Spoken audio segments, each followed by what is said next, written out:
We do not hold each other accountable.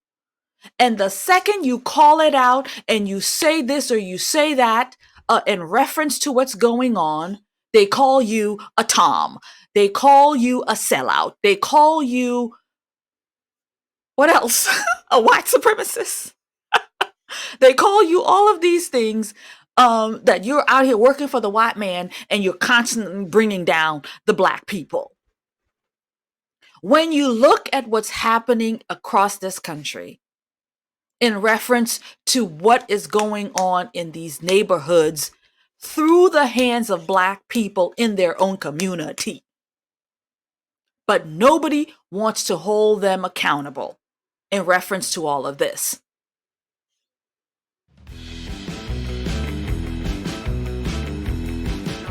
For Ruby Freeman, that there is justice for Shay Moss. And God, we come asking now for protection for the only person in this country who held those people accountable.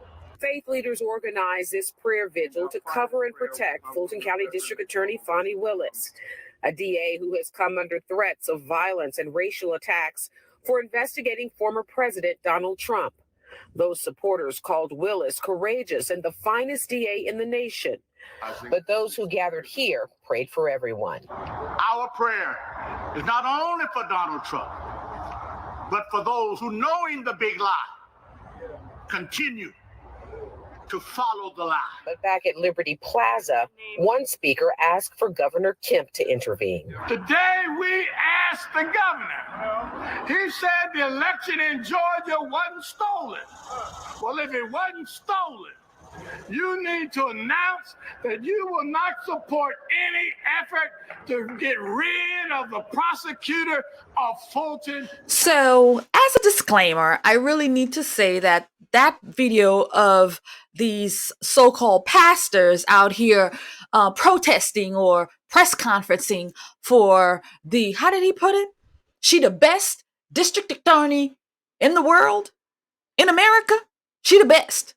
I think he said in the country, the best, Fani Willis. So this happened before this whole scandal came out about her in reference to her spreading her fanny cheeks all over the country with a married man.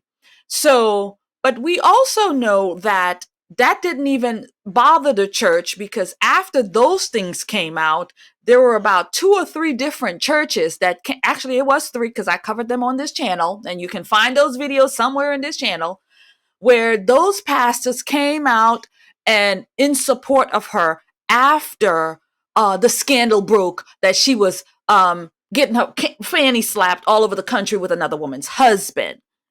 But they said, they upholded her. Fani Willis is, it's like, it's God's person. It's God's people.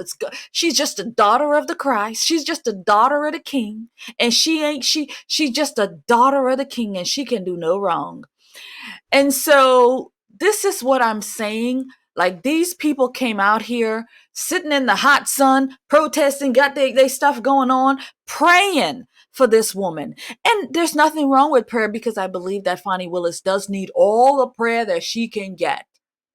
Because God, I even pray for her. She needs all the prayer that she can get.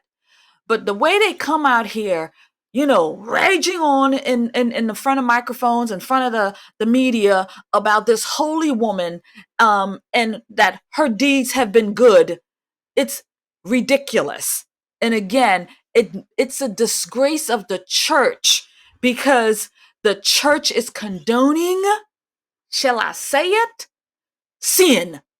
The church is condoning her sin, her wickedness, and all of that. And I've said it before, this is not the only church. There's been many churches that's come out here to do the same thing. Matter of fact, they gave her an award, video somewhere on this channel, an award about her great work that she's doing in the community.